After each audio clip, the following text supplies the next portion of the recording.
Hello friends, welcome to my channel Mastaki Pathshala where you learn English better through Bengali, যেখানে তোমরা ইংরেজি শিখবে বাংলায় অনেক বেটার ভাবে।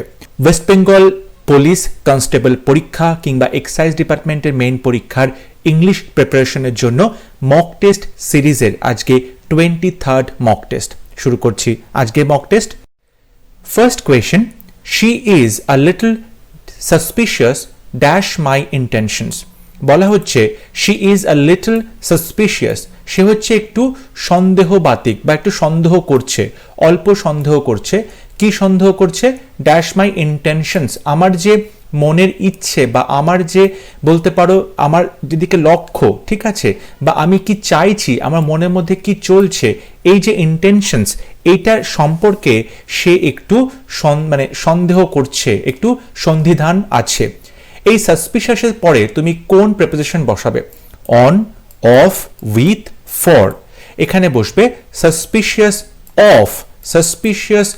Of my intention. Question number 2, my house is adjacent dash central park.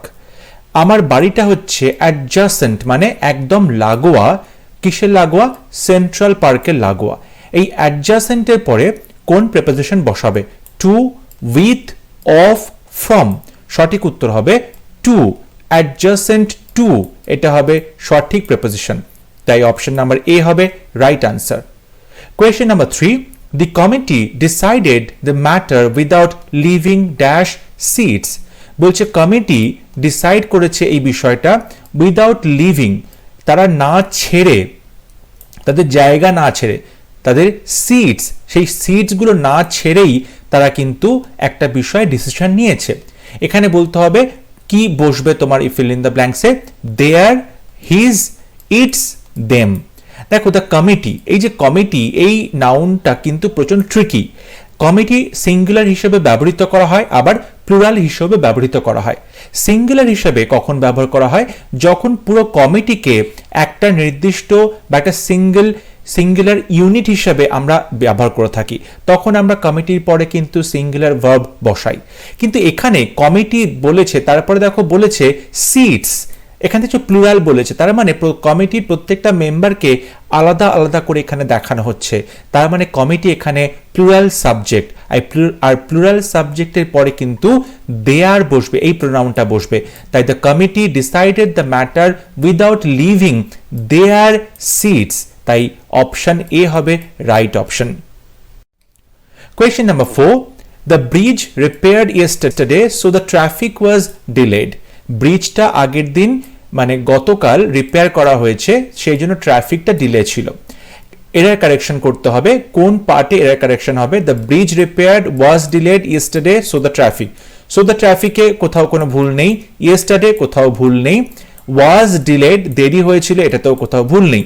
ভুল আছে পার্ট এ তে, বলছে দ্য ব্রিজ রিপেয়ার্ড। দেখো এখানে সাবজেক্ট তারপরে মেইন ভার্ব বসানো আছে, মানে এই সাবজেক্টটা কাজটা করেছে বোঝাচ্ছে, ব্রিজটা রিপেয়ার করেছে। এখন ব্রিজ তো নিজে নিজে রিপেয়ার করতে পারে না, ব্রিজকে রিপেয়ার করা হয়, সো এখানে প্যাসিভ ভয়েস বসবে। তাই উত্তরটা হবে the bridge was repaired, passive voice বসবে, একটা বি ভার্ব বসবে, ভার্বের থার্ড ফর্ম বসবে। So the bridge was repaired, এটা হতো সঠিক sentence.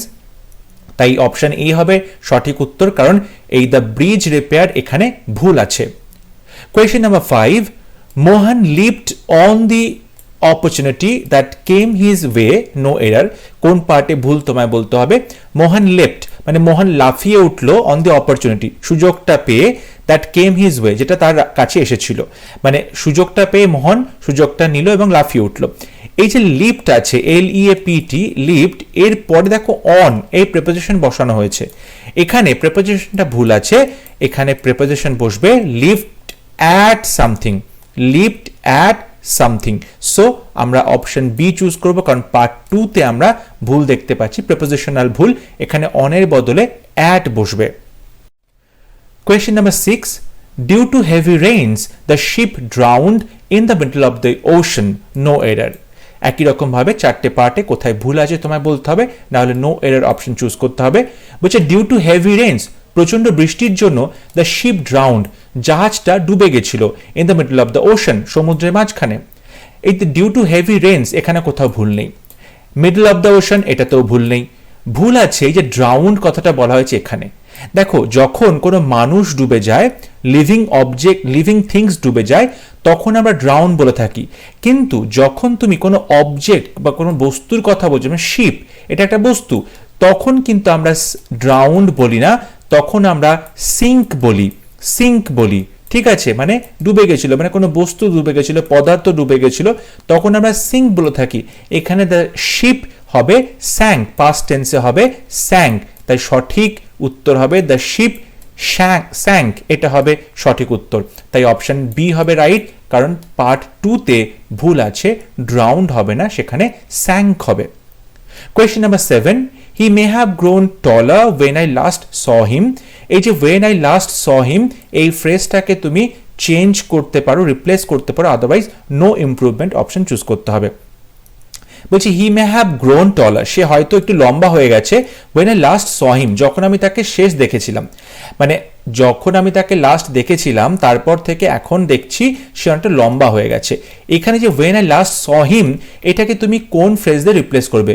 From when I last saw him, since I last saw him, before I last saw him. Before হবে না, ফ্রম হোয়েন এটাও হবে না, উত্তর হবে B, since I last saw him, যখন আমি তাকে লাস্ট দেখেছিলাম। এই সিন্স, যখন আমি অতীতকাল কোনো একটা কাজ করেছি এবং সে কাজটা এখনো চলছে, সেক্ষেত্রে আমরা সিন্স বলতে পারি। এখানে হোয়েন হবে না, সিন্স হবে, তাই অপশন বি হবে right option. Question number 8, the more they earn, more they spend on luxury items. এখানে the more they spend আছে, এই পার্টটা তোমায় রিপ্লেস করতে হবে, ইমপ্রুভ করতে হবে, না হলে নো ইমপ্রুভমেন্ট অপশন চুজ করব। more they should spend, the more they spend, the more they ought to spend. দেখো এখানে প্রথমে দেখো পার্টে রয়েছে the more they earn, the more they earn, more they spend। এখানে একটা দা ছিল প্রথমে, ডেফিনিট আর্টিকেল ছিল, দ্য মোর দে আর্ন, সুতরাং এখানেও তুমি দ্য মোর দে স্পেন্ড এটা বসাবে, তাই অপশন বি হবে সঠিক উত্তর, the more they earn, the more they spend. Question number 9, a deity or spirit embodied in human form. যখন একজন ডিটি বা ভগবান বা স্পিরিট, কোন একটা আত্মা কি হয়, মানুষের রূপ ধারণ করে, তখন তাকে কি বলা হয়? ইম্প, ইনকার্নেট, স্পিরিট, ওগর। দেখো ইম্প মানে তুমি বলতে পারো যে খুব শয়তান, ডেভিল কোনো কিছু, স্পিরিট মানে আত্মা, ওগ্রে, ওগ্রে বা অগ্র মানে হচ্ছে মনস্টার বা দৈত্য বা জায়েন্ট। রাইট আনসার হবে অপশন বি, ইনকার্নেট। ইনকার্নেট মানে হচ্ছে কোনো মানুষের শরীরে যখন দেবতার রূপ ধারণ করছে বা কোনো আত্মা রূপ ধারণ করছে, তখন আমরা তাকে ইনকার্নেট বলে থাকি। Under a cloud, under a cloud এই ইডিয়ামটার মানে কি হবে? Shocked, sad, sick, confused. Under a cloud মানে হবে স্যাড, খুব দুঃখিত হয়ে আছে। আন্ডার আ ক্লাউড মানে স্যাড বা দুঃখিত হয়ে থাকা। Question number 11, choose correctly spelled word, সঠিক বানান তোমাকে চুজ করতে হবে। Veterinary, veterinary, veretinary, veratinary. দেখো ভেরাটিনারি, ভেরেটিনারি তো এটা হয় না। অপশন বিতে বলছে ভেটেরিনারি, অপশন এতে বলছে ভেটারিনারি। দেখো এখানে ভেটটা আছে, এটা হবে না, এটা হবে ভেটেরিনারি। সো অপশন বি হবে সঠিক উত্তর, veterinary. Question number 12, list of issues to be discussed at a meeting. একটা মিটিংয়ে যে বিষয়গুলো নিয়ে আলোচনা করা হবে তার একটা লিস্ট তৈরি করা হয়েছে, তাকে কি বলা হয়? Schedule, agenda, time table, plan. সঠিক উত্তর হবে option B, agenda. Question number 13, at night lock the outer gate. রাত্রিবেলা বাইরের দরজাটা বন্ধ করে দেবে। Voice change. দেখো এটা কিন্তু ইম্পারেটিভ সেন্টেন্স, এখানে কোথাও সাবজেক্ট বসানো হয়নি, ডিরেক্টলি ভার্ব দিয়ে সেন্টেন্স শুরু হচ্ছে। So at night lock the outer gate, এখানে আমরা যখন ইম্পারেটিভ সেন্টেন্সে ভয়েস চেঞ্জ করব তখন লেট দিয়ে ভয়েস চেঞ্জ করতে হবে, লেট দিয়ে। একটাই অপশন লেট দিয়ে আছে, অপশন সি, এটাই হবে সঠিক উত্তর, লেট। তারপরে দ্য আউটার গেট, এই অবজেক্টটা চলে আসবে সাবজেক্টের কাছে, লেট, তারপরে দ্য আউটার গেট, তারপরে একটা বি বসবে এবং তারপরে এই যে লক ভার্ব তার থার্ড ফর্ম বসবে, locked. So let the outer gate be locked at night. Option C হবে right option. Question number 14, synonym of virulent. Virulent কথাটার সিনোনিম কি হবে? ভিরুলেন্ট মানে হচ্ছে তুমি যখন বলতে পারো যে কোনো কিছু খুব ডেডলি মানে প্রচণ্ড ডেঞ্জারাস, প্রচণ্ড রকমভাবেই বিপজ্জনক কোনো কিছু, তখন তাকে আমরা ভিরুলেন্ট বলে থাকি। সো অপশন বি হবে সঠিক, ডেডলি। দেখো ডিফাঙ্ক্ট মানে যেটা ঠিকঠাক ফাংশন করে না, কাজ করে না। ডেয়ারিং মানে খুব সাহসী। ডিসেপটিভ মানে ছল চাতুরি করা, ঠিক আছে, বা কাউকে বোকা বানানো। সো ভিরুলেন্ট মানে হবে ডেডলি বা খুব বিপজ্জনক। Question number 15, can she write an interesting story? Question করা হয়েছে ভয়েস চেঞ্জে। Can she write an interesting story? দেখো যারা ডিরেক্টলি ন্যারেশন ভয়েস চেঞ্জে এই কোয়েশ্চেনটাকে তুলে সেখান থেকে তোমরা প্যাসিভ ভয়েস করতে পারবে না, তারা কি করবে, কোয়েশ্চেনটাকে অ্যাসার্টিভ সেন্টেন্সে পরিণত করবে। অ্যাসার্টিভ সেন্টেন্সে পরিণত করতে গেলে কি করতে হয়, এই যে সামনে যে হেল্পিং ভার্বটা থাকে সেটা চলে যাবে সাবজেক্টের পরে, তাহলে she can write an interesting story, এটা হবে তোমার অ্যাসার্টিভ সেন্টেন্স। এবার এই সেন্টেন্সটাকে যখন ভয়েস চেঞ্জ করবে তখন অ্যান ইন্টারেস্টিং স্টোরি এটা সামনে আসবে, কারণ এটা তোমার সাবজেক্ট হচ্ছে। So an interesting story. এরপরে তোমার হেল্পিং ভার্ব কি ছিল, ক্যান ছিল, তাহলে সেটা কি হয়ে যাবে, ক্যান বি হবে। তাহলে an interesting story can be, তারপর রাইটের পরে তার থার্ড ফর্মটা বসবে, রিটেন হবে। An interesting story can be written by her. Okay, এবার আমরা দেখতে পাচ্ছি যে অপশন এতে ফর হার আছে, ফর হার হবে না, টু হার আছে, টু হার হবে না, এখানে বাই হার হবে, তার দ্বারা করা হচ্ছে। তাই অপশন এ আর বি প্রথমে ভুল হয়ে গেল। অপশন সিতে দেখো, যেটা আমরা একটু আগে বললাম, an interesting story can be written by her. এবার যখন এটাকে কোয়েশ্চেন করব তখন আমরা জানি যে হেল্পিং ভার্বটা সামনে চলে যাবে, তার মানে ক্যানটা সামনে বসে যাবে, তারপরে অ্যান ইন্টারেস্টিং সাব স্টোরি যেমন ছিল বসলো, তারপরে বি বসলো, তারপর ভার্বের থার্ড ফর্ম রিটেন বসলো, তারপর বাই বসলো, তারপর হার বসলো। সো অপশন সি হবে রাইট অপশন। অপশন ডিতে ক্যান অ্যান ইন্টারেস্টিং স্টোরি, দেখো এখানে বিটা বসানো হয়নি, তাই অপশন ডি ভুল হয়ে যাচ্ছে। কারণ আমরা জানি মোডাল যখন বসাচ্ছি তখন প্যাসিভ ভয়েসে মোডালের পরে বি বসবে, can be, may be. Okay, so আমরা এখানে ক্যানের পরে বি বসাবো এবং তার মাঝখানে সাবজেক্টটা বসাবো, can an interesting story be written by her. So option C হবে right answer. Question number 16, antonym of condense. Condense এই শব্দটার অ্যান্টোনিম কি হবে, বিপরীত শব্দ কি হবে? দেখো কনডেন্স মানে হচ্ছে কোনো কিছুকে তুমি একসাথে জমিয়ে দিচ্ছ বা একত্র করছো বা ছোট করে দিচ্ছ, ঠিক আছে, কনডেন্স করা। এখানে যে অপশনগুলো আছে, চপ, চপ মানে কেটে ফেলা, কার্টেল মানে ছোট করে ফেলা, ট্রিম মানে ছেঁটে ফেলা, একমাত্র অপশন সি আছে এনলার্জ, বড় করা, তাই অপশন সি হবে রাইট আনসার। কনডেন্স মানে একসাথে জমা করে দেওয়া, জড়ো করে দেওয়া, ছোট করে দেওয়া, ঠিক আছে, ঘনীভূত করে দেওয়া। তার অপোজিট হবে এনলার্জ করা বা বড় করে দেওয়া। সো অপশন সি হবে right answer. Question number 17, she said I lost my book yesterday. সে বলেছিল আমি আমার বইটা হারিয়েছি গতকাল। এখানে দেখো অপশন যেগুলো রয়েছে তোমাকে দেখতে হবে, এখানে আই লস্ট আছে, লস্ট মানে ভার্বের পাস্ট ফর্ম আছে। দেখো বাইরে সেড পাস্ট টেন্স, ভেতরেও পাস্ট টেন্স। যখন সিম্পল পাস্ট টেন্স আছে দু জায়গাতেই, তখন ভেতরে সিম্পল পাস্ট টেন্সটা হয়ে যাবে পাস্ট পারফেক্ট, পাস্ট পারফেক্ট টেন্সে পরিণত হবে। আর পাস্ট পারফেক্টের ফর্ম কি হয়, হ্যাড বসবে এবং তারপরে ভার্বের সাথে থার্ড ফর্ম বসবে। ওকে, আমরা দেখতে পাচ্ছি অপশন সিতে শি অ্যাডমিটেড লুজিং হার বুক, এটা কোনো ন্যারেশন চেঞ্জ করা হয়নি। ডিতে দেখো she said that I have lost আছে, সুতরাং ডি অপশনটা ভুল হচ্ছে, কারণ আমরা জানি হ্যাড থাকবে সাবজেক্টের পরে, তারপরে ভার্বের থার্ড ফর্ম বসবে। দেখো অপশন বিতে বলছে she said that she had lost her book, দেখো এত পর্যন্ত একদম ঠিকঠাক আছে, কিন্তু ইয়েস্টারডে, ইয়েস্টারডে রেখে দিয়েছে, এটা কিন্তু হবে না। ন্যারেশন চেঞ্জে ইয়েস্টারডে সেটা হয়ে যায় দ্য প্রিভিয়াস ডে, আগের দিন, এটা হয়ে যায়। সো অপশন বি ভুল হচ্ছে, অপশন এ হবে সঠিক উত্তর। এবং এখানে একটুখানি স্টাইল করে দেখো, সেইডের জায়গায় বলছে অ্যাডমিটেড, মানে সে স্বীকার করলো যে সে তার বইটা হারিয়ে ফেলেছে। So she admitted that she had lost, আমরা বলেছিলাম পাস্ট পারফেক্ট, তাহলে শি সাবজেক্ট, তারপরে দেখো হ্যাড, তারপরে lost her book the previous day, yesterday change হয়ে দ্য প্রিভিয়াস ডে হয়েছে। সো অপশন এ হবে সঠিক উত্তর। Question number 18, the boys respectfully wished their teacher good morning.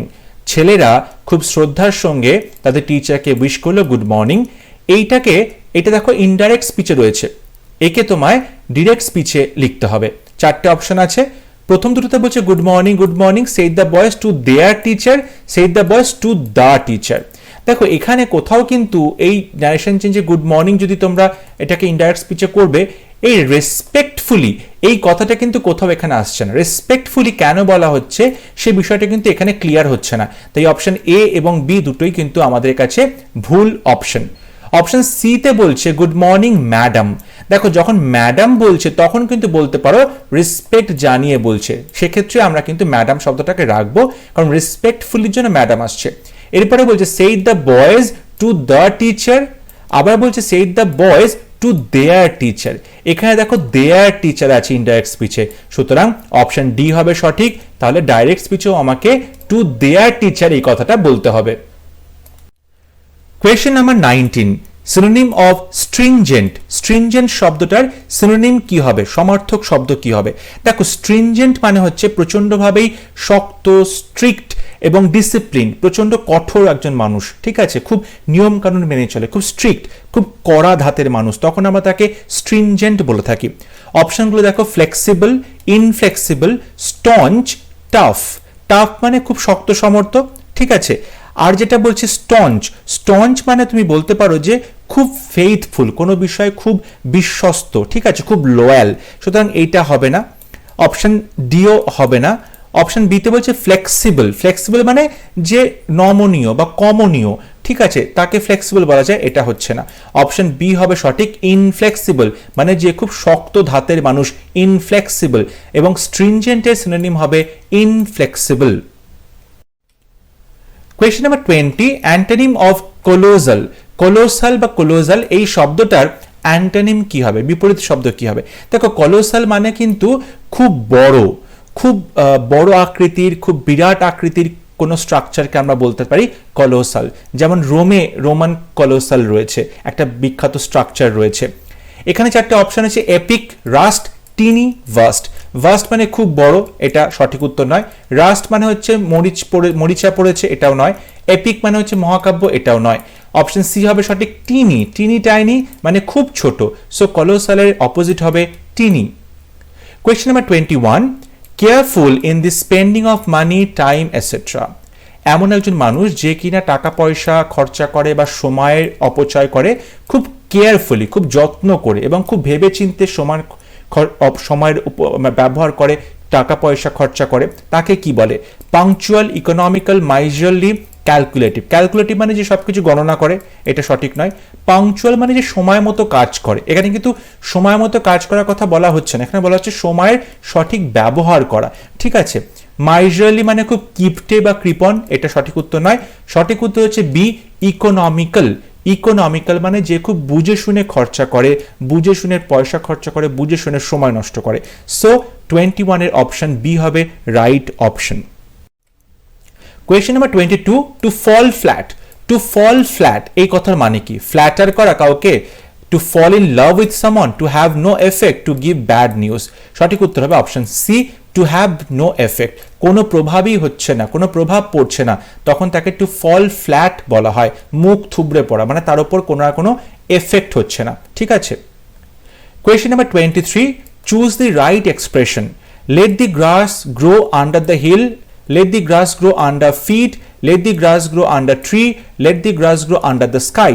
সঠিক উত্তর হবে let the grass grow under feet, under feet পায়ের পাতার তলায় ঘাসগুলোকে বাড়তে দেওয়া হোক। তার মানে কোনো ঘটনাকে, কোনো কাজকে তুমি ডিলে করছো, দেরি করছো। দেখো যদি তুমি পায়ের পাতার তলায় ঘাসগুলোকে চাপা দিয়ে দেবে, তাহলে কিন্তু ঘাসগুলো বাড়তে পারবে না, কারণ সেখানে সূর্য আলো পৌঁছবে না। সুতরাং তুমি কোনো একটা কাজকে কি করছো, থামিয়ে দিচ্ছ বা ডিলে করছো, দেরি করাচ্ছ। তাই অপশন বি হবে রাইট এক্সপ্রেশন, সঠিক উত্তর। কোয়েশ্চেন নাম্বার 24, রিঅ্যারেঞ্জমেন্ট দেওয়া হয়েছে। প্রথমে একটা পার্ট আছে ওয়াইল এবং শেষে একটা পার্ট আছে হু ওয়াজ ফ্রম নেপাল। এখানে সেন্টেন্সটা শেষ হচ্ছে, তোমাকে বলতে হবে মাঝখানের যে চারটে পার্ট সেটা উল্টোপাল্টা করে আছে, সঠিকভাবে সাজিয়ে একটা মিনিংফুল সেন্টেন্স তৈরি করতে হবে। সো ওয়াইল, যখন আই ওয়াজ ওয়াকিং, দেখো এখানে সেন্টেন্সের সাবজেক্ট পেয়ে গেছি আই ওয়াজ ওয়াকিং, সো প্রথমে আমরা পি বসাবো। তারপর বলছে with my brother I met a monk in the field. তাহলে আই ওয়াজ ওয়াকিং, আমি হাঁটছিলাম, কোথায় হাঁটছিলাম? In the field. তাহলে পি এর পরে এস আসছে, আমি ফিল্ডে হাঁটছিলাম। কার সাথে হাঁটছিলাম? উইথ মাই ব্রাদার, ভাইয়ের সাথে হাঁটছিলাম। তারপরে কি হলো? আই মেট আ মঙ্ক, আমি একজন মঙ্কের সাথে দেখা হলো, সাধুর সাথে দেখা হলো, তারপরে আর আসছে। দেখো মঙ্কের পরে বলছি হু ওয়াজ ফ্রম নেপাল, সুতরাং আমাকে যে হু ওয়াজ ফ্রম নেপাল এই যে সাবঅর্ডিনেট ক্লজটা আছে এটা তো কার জন্য বলেছে, মঙ্কের জন্য বলেছে, তাহলে আমাকে এর আগে মঙ্ক কথাটা বসাতে হবে, এই সেন্টেন্সটা বসাতে হবে, আই মেট আ মঙ্ক, না হলে কিন্তু হু ওয়াজ ফ্রম নেপাল এটা সঠিক মানে হবে না।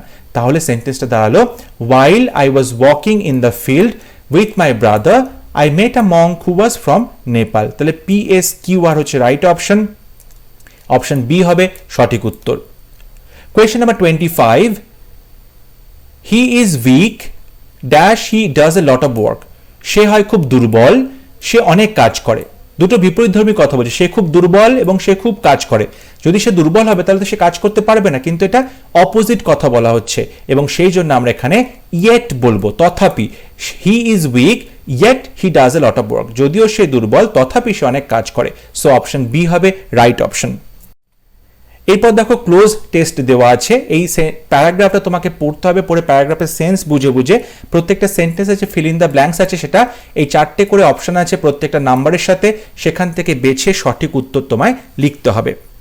প্রথমে একবার পড়ি, the dash of energy in India are met from both commercial and non commercial sources. বলা হচ্ছে ইন্ডিয়াতে যে এনার্জির দরকার বা প্রয়োজন আছে সেটা আমরা পূরণ করি কি করে, কমার্শিয়াল মানে ব্যবসায়িক এবং নন কমার্শিয়াল সোর্স থেকে। তাহলে এই যে এনার্জি দরকার ইন্ডিয়াতে, তাই তো এনার্জির যে মানে প্রয়োজনটা রয়েছে, অপশন দেখো requirements, source, availability, lesson. Lesson মানে কমিয়ে দেওয়া, কমিয়ে দেওয়া তো এখানে হবে না। অ্যাভেলেবিলিটি মানে পাওয়া যায়, মানে ইন্ডিয়াতে এনার্জি পাওয়া যায় আর মেট, সেটা আমরা পেয়ে থাকি, এটা মানে সঠিকভাবে মানেটা হচ্ছে না। Sources of energy in India are met, সোর্সগুলো মেট করছে এটাও হচ্ছে না। সঠিক উত্তর হবে রিকোয়ারমেন্টস। রিকোয়ারমেন্টস দরকার কি কি আছে, এই দরকারগুলো আমরা পূরণ করি, আর মেট পূরণ করা হয়, সুতরাং অপশন এ হবে সঠিক উত্তর। এরপরে বলছে the most dash sources of energy today are coal and natural gas. বর্তমানে যদি সব থেকে মানে ভালো সোর্স ইউজ করা হচ্ছে এনার্জির জন্য, উৎস হচ্ছে কোল, কয়লা এবং ন্যাচারাল গ্যাস, হাইড্রো ইলেকট্রিসিটি যেটা আমরা জলবিদ্যুৎ বলে থাকি, অ্যান্ড নিউক্লিয়ার পাওয়ার। এখানে 4টে অপশন আছে, ভাইটাল, ইনসিগনিফিক্যান্ট, ইম্পর্টেন্ট, এক্সপেন্সিভ। দেখো এক্সপেন্সিভ মানে খুব মানে বলতে পারো প্রচন্ড মূল্যবান একটা সোর্স, মানে খুব পয়সা খরচা হয়, এখানে পয়সা খরচা করার কথা কিন্তু বলা হচ্ছে না। ইনসিগনিফিক্যান্ট মানে একদমই বলতে পারো গুরুত্বহীন, সেটাও বলা হবে না এখানে। এখানে বলা হচ্ছে যে সব থেকে বেশি গুরুত্বপূর্ণ, তাহলে এখানে তুমি ইম্পর্টেন্ট বলবে, সব থেকে বেশি গুরুত্বপূর্ণ, দ্য মোস্ট ইম্পর্টেন্ট সোর্স, সব থেকে বেশি গুরুত্বপূর্ণ উৎস হচ্ছে এনার্জির, কোনটা, কয়লা এবং ন্যাচারাল গ্যাস, হাইড্রো ইলেকট্রিসিটি এবং nuclear power. So option C হবে সঠিক উত্তর। কোয়েশ্চেন নাম্বার 28-এ তোমাকে সেন্টেন্সটা পড়তে হবে, অন দি আদার হ্যান্ড, অন্যদিকে, firewood, cow dung, cakes and vegetable waste are etc. are dash non-commercial forms of energy। অন্যদিকে বলতে পারো এই যে কাঠ পোড়ানো হচ্ছে, ফায়ারউড, কাউ ডাং, কেকস যে ঘুঁটে পোড়ানো হয়, ভেজিটেবল ওয়েস্ট, ওকে শাকসবজির যে ওয়েস্টগুলো রয়েছে ফেলে দেওয়া হয় যে অংশগুলো, সেইগুলো দিয়ে কি করা হয়, নন কমার্শিয়াল ফর্মস অফ এনার্জি। এখানে কিন্তু কোনো ব্যবসায়িকভাবে এখান থেকে এনার্জি তৈরি করা হয় না, কিন্তু এগুলো একটা নন কমার্শিয়াল ফর্মস। তাহলে এই যে 28-এ আমরা কোন অপশনটা সঠিক বলে মনে করব, কনস্টিটিউট, কম্বাইন্স, মিক্সেস, কোলাবোরেটস। দেখো কোলাবোরেটস মানে সবাই একসাথে কাজ করছে, মিক্স মানে একসাথে মেশানো হচ্ছে, কম্বাইন মানে একসাথে মেশানো হচ্ছে, এগুলো কোনোটাই কিন্তু লজিক্যালি ঠিক হচ্ছে না। এখানে যেটা করা হচ্ছে যে নন কমার্শিয়াল ফর্মস অফ এনার্জি বলতে কি কি রয়েছে তার মধ্যে, এখানে কনস্টিটিউট গঠিত হয়, নন কমার্শিয়াল এনার্জিটা কনস্টিটিউট হয় কিসে কিসে, ফায়ারউড নিয়ে, কাউডাং নিয়ে এবং ভেজিটেবল ওয়েস্ট নিয়ে, তাই অপশন এ হবে সঠিক উত্তর। তারপরে বলা হচ্ছে while non commercial forms of energy dash demand, যখন নন কমার্শিয়াল মানে যেটা ব্যবসায়িকভাবে তৈরি করা হয় না বা বাণিজ্যিকভাবে তৈরি করা হয় না, তেমন এনার্জি কি করে, ড্যাশ ডিমান্ড, এটা কি ডিমান্ড পূরণ করে, বলছে need demand, meet demand, shed demand, rest demand. দেখো কথা হচ্ছে মিট ডিমান্ড মানে চাহিদা পূরণ করে, মিট ডিমান্ড। সো এই non commercial forms of energy যখন ডিমান্ডটাকে মিট করে, coal is the dash source of commercial energy in India, তখন কয়লাটা কি হয়, কয়লাটা বলছে smallest, hardest, largest, heaviest source of energy in India. কয়লাটা কিন্তু সব থেকে বেশি পরিমাণে কিন্তু রয়েছে, এখানে আমরা লার্জেস্ট বলবো, লার্জেস্ট। কয়লা হচ্ছে সব থেকে বেশি পরিমাণে commercial energy source, so option C হবে রাইট অপশন। আই হোপ আজকে ক্লাস তোমাদের ভালো লেগেছে, প্রত্যেকটা প্রশ্ন এবং তার এক্সপ্লেনেশন তোমরা বুঝতে পেরেছো। আর তোমরা কিন্তু তোমাদের স্কোর জানাতে একদম ভুলবে না কমেন্টে, আজকের টেস্টে তোমরা কত স্কোর করলে সেটা অবশ্যই আমাকে জানাবে। ভিডিও ভালো লেগে থাকলে ভিডিওটি লাইক করবে, শেয়ার করবে। Don't forget to subscribe to my channel. পরবর্তী ক্লাস নিয়ে খুব শীঘ্র দেখা হবে, ততক্ষণ সবাই ভালো থাকবে, সুস্থ থাকবে। Thank you.